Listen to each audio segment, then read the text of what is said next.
Undaunted Normandy, a war game published by Osprey Games. You may know them for their excellent military books, and also in the last couple of years they have been publishing several notable games.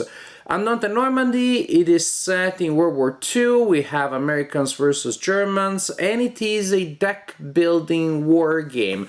I hadn't seen one of those, I believe, since A Few Acres of Snow. That was several years ago now. And I like that very much, but then, like many people out there, I discovered that there was a problem in the balance. There was a strategy that made the game problematic.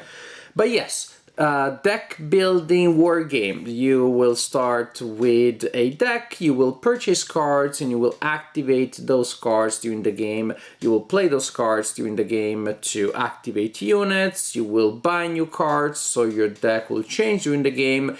The cards in your deck are also your, let's call them, health points. That is, when you take a hit, that is absorbed in the form of a loss of a card from your deck. Very interesting idea.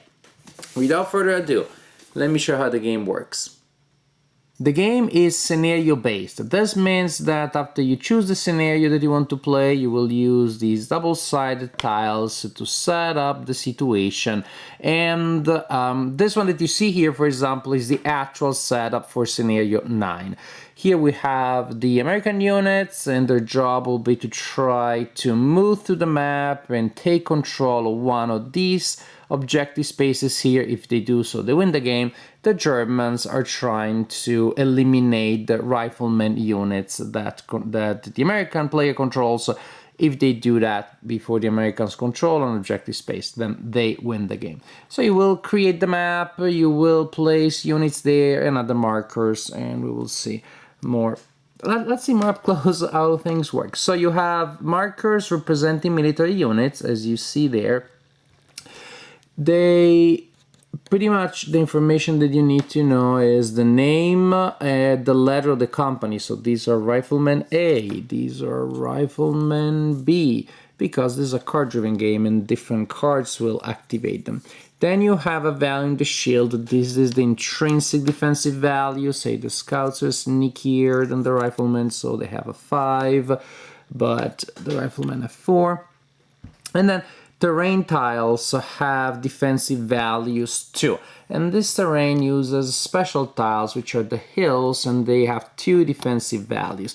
The higher number is the one that you receive when you're getting shot at as a bonus, defensive bonus, by a non-hill tile, and the lower one is the defensive bonus that you get if you're in that tile and you're being shot at from a hill tile. So these units that you see on the board, they will take actions, but those actions will be fueled by cards. So you will have, in a true deck building fashion, a starting deck of cards and then a pool of cards that are placed face up and that you can buy during the game. When you buy a card through the bolster action, the card that you buy will go in your discard pile. Then when you need to replenish your draw pile, because it's exhausted, you take the discard pile, shuffle it, turn it into a draw pile, and that's when the cards that you bought will finally be available. The cards have a number in the top left corner which indicates the initiative value. That's how much they contribute to initiative during the phase of the turn when you bid for initiative. Then we have, again, the name and the designation. So this card, the American Machine Gunner B, for example, will activate, oh well, a unit that is not on the board yet. But if you play, then you get to bring that unit on the board. However, if we use Scout B, the American Scout B, then the unit of the American Scout B, the Scout B unit, will be able to perform one of these cards one of these actions when you play the card. We also have these super annoying Fog of War cards, and they don't really do anything. They simply clog your hand, they degrade the quality of your deck and your hand. All you can do is to play them for initiative, and their value is the worst that there is simply a value of 1. Each turn, the players will draw 4 cards from their draw deck. That's how you begin every turn, and that's always the same because you cannot save cards from previous turns. So players will draw 4 cards, and then they will secretly commit 1 card for initiative. Once the players commit that, then they reveal, and the player with the highest initiative takes the initiative token and will go first. In case of a tie, the player that has the initiative keeps the initiative. This is very important because maybe later in the game there will be a lot of Fog of War cards that you have in your hand. Maybe your hand is like half Fog of War and half something else. It'd be great to not waste one of these, to use it for initiative, but that means that if you have the initiative, both players have a Fog of War, the player with the initiative keeps it. It's a subtle thing, it's a small thing, but trust me, it matters. So players draw 4 cards, 1 is spent for initiative, that card is discarded without doing anything else. So basically each player will use 3 cards each turn. The player with initiative will spend their 3 cards, play them to activate units, perform actions, and then the other player will go. So what are some of these actions? You have the bolster action. When there's a number, that's the number of times you can take that action. When there is a letter, that indicates the group that can use it. For example, the bolster allows me to buy new cards. So when I play this card for this action, I can buy up to 2 cards, but only A cards. After all, this is the A squad leader. Inspire means that if there is one A card that they played early that I want to play again, I play this card, I declare I'm using the Inspire action, you have to choose which action, and basically I take the card that I played before, maybe the Rifleman, goes back into my hand, and I get to play it again. So that's cool, that burst of extra action can be really useful, and we have exactly the same card for the B units. The Platoon Sergeant allows you to buy a lot of cards, to add 3 cards to your discard pile, and they can be from any group. And Command allows you to draw that number of cards from your deck. And again, there is a card that you really need, you know it's in your deck, you don't have it in your hand. This can be a really important action. Scouting, well, it activates a scout unit. Say we activate this one. Well, that is my scout unit. When I play this card, I can choose one of these actions. I can scout 2. That means that the unit can move up to 2 spaces, and it can move into spaces that have not been scouted yet, such as that one. Otherwise, usual regular movement needs to be in areas that have been scouted. And so I move there and I place that one. However, each time I scout a new area, I guess maybe it's because a unit is far from the rest, losing contact. When that happens, when you're scouting, you also take a Fog of War from the supply and you add it to your discard pile, so that's bad. The scouting unit can also take the recon action, which is the only action that will allow you to get rid of a Fog of War in your hand, and you put it not in the discard pile, but out of the game or in the supply. In any case, it's not coming back, unless the opponent uses a scout to play the conceal action, which adds a Fog of War card to the discard pile of the opponent. Attack, it's what it sounds, and we can already just look at it. Attack, you can attack anybody on the board, but there is a penalty for range, so things that look too crazy are still not going to happen. Attack, you declare the unit is attacking and the target, say that one. You roll a number of dice equal to the number indicated there, so the scouts only roll 1 die in attack. And then you roll and you try to meet or exceed the target number. The target number is the intrinsic defense of the target unit. Say we're targeting the gunners, so it's 4. Plus the defensive value of the terrain, so now we're at 5. Plus 1 for each tile of distance between the attacker and the target, so that would be plus 2. So 4, 5, 6, 7. I need to roll 7 or more. 0 in this game means 10, or in any case it means automatic hit. And look at that, we score a hit. When you score hits, you reduce the number of cards that the opponent has. that belong to that group. So for example, now because of that hit, the German player would have to discard a gunner's A card. Gunner's A card. And the priority, first they discard it from their hand if they have one, then from the discard pile, then from the draw deck. If they don't have any cards, because they already lost them all, so basically they only have this counter, then a hit will remove the counter from the board. Incidentally, if you play a card of a counter that you don't have on the board, then you get to spawn that unit on the board. Now, that's for those actions. And there are other types of attack. Another important attack, in fact, is machine gunner. Machine gunner can suppress. Suppress is a powerful attack, uses 4 dice. Again, you calculate the target number and you only need 1 hit. In fact, doesn't matter how many dice, successful is always 1 hit per attack. The suppress is more likely so to hit, but if it hits, it does not inflict casualties, it flips the marker to its suppress side. All that does, it means that the next time you would activate that unit, say by playing a Scout A card, instead of activating it, you unsuppress it. That's all that you do. Basically, it wastes an action for that unit next time you try to activate it. Other things, so the rifleman does things that by now you should know: move or attack or control, which means a rifleman can turn a scout marker into a control marker, which doesn't really do anything in that space, for example, but in this scenario, for example, would win the game to the American player if a rifleman can make his way there and perform a control action. Which also, I'm gonna tell you that if the rifleman is getting there, probably the German gunner is gonna try to suppress that one while waiting for reinforcements that go in and kill it entirely.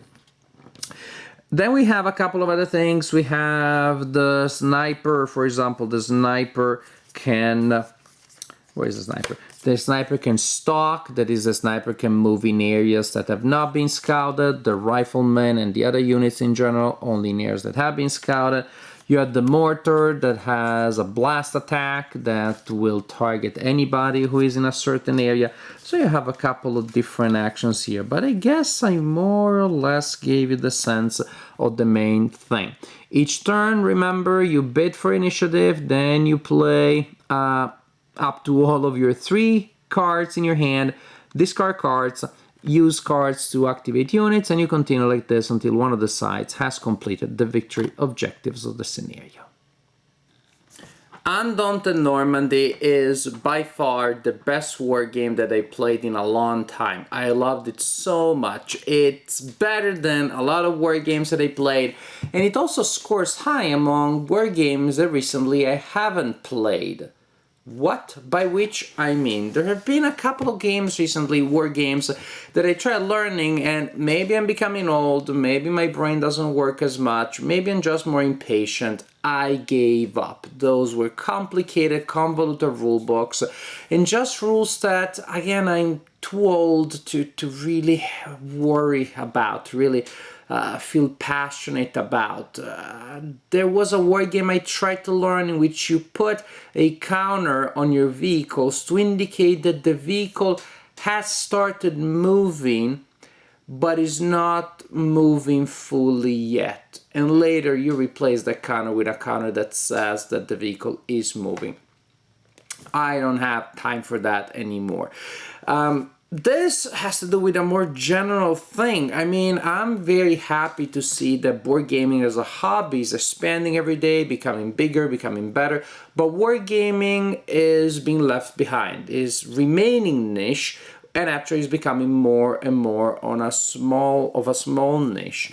Games like Undaunted Normandy, to me, this is not just the kind of game that I love, it is the kind of game that the hobby needs. It is the kind of game that is simple. intuitive.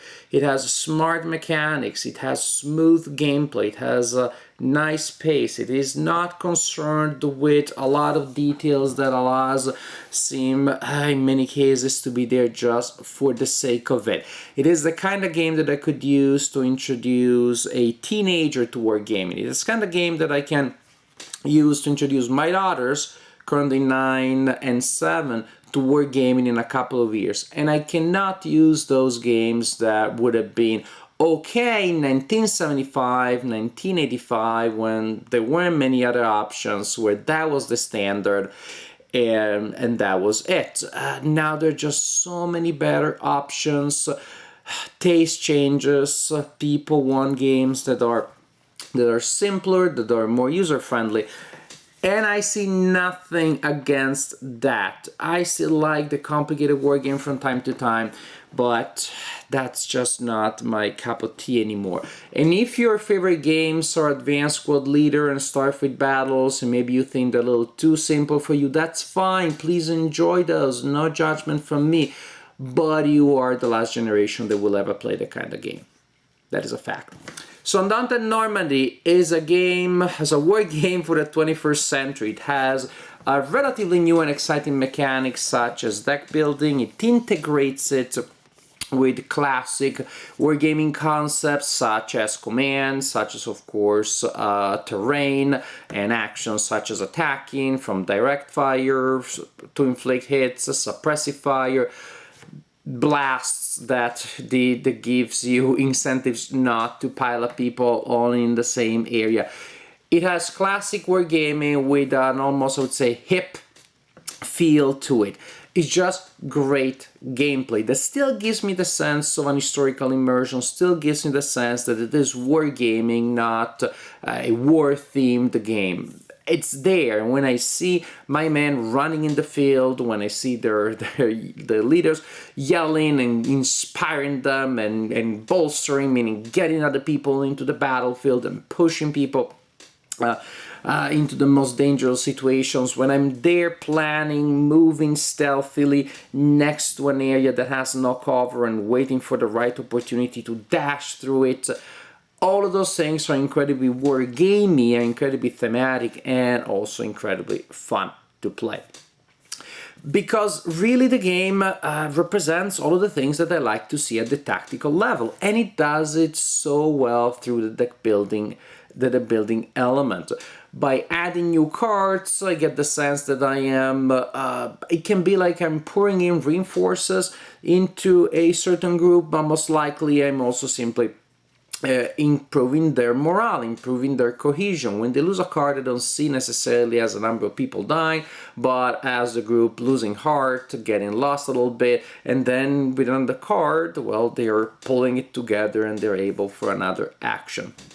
The pace is very simple. The pace is very fast because you play an initiative card, then you have a turn with 3 actions, which may be move, attack, I roll the dice, super simple.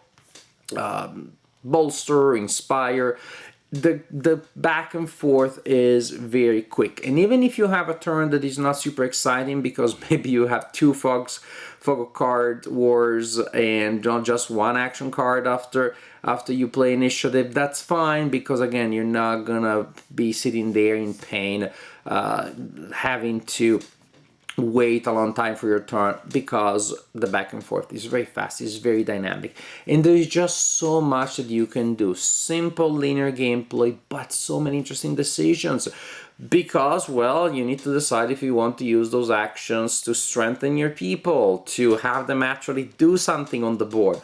When you have a unit that gets close to an objective, of course, that will attract a lot of attention, and the unit will start losing mobility, losing capabilities. And I also like that it's so gradual, it feels so realistic, that each hit will not simply remove a unit, usually, but you will in fact notice gradually and slowly how the capabilities decrease. But at that point, your decision, your dilemma is, well, should I cut my losses, just have this unit stand there and take hits, maybe just sit there and occupy an area that I need, and just again give up on them in a sense, or spend resources to reinforce them, or rather again I sit them there and I do something else somewhere else. Actually, I've seen during gameplay that in fact sometimes a player may get stuck on one single thing, losing sight of the battlefield as a whole, which is a flaw in the player's strategy, mind you, which is actually something good about the game, because it shows you that in fact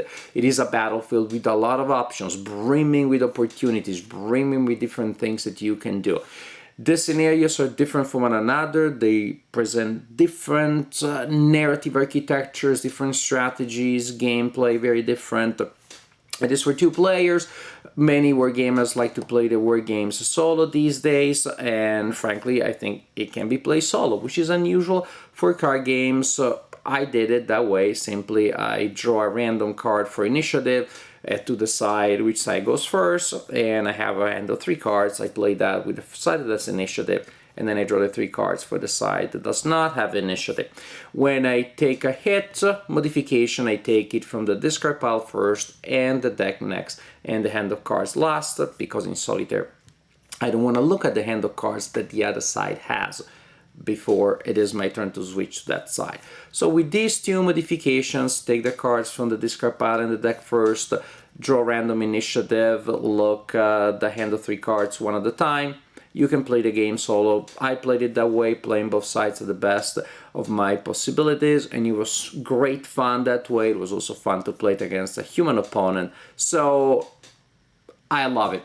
I love it. Undaunted Normandy is an excellent war game, and again, I'll say it again, even though this is going to be controversial with some old school players, Undaunted Normandy is not just an excellent game. It is the kind of game that our hobby needs.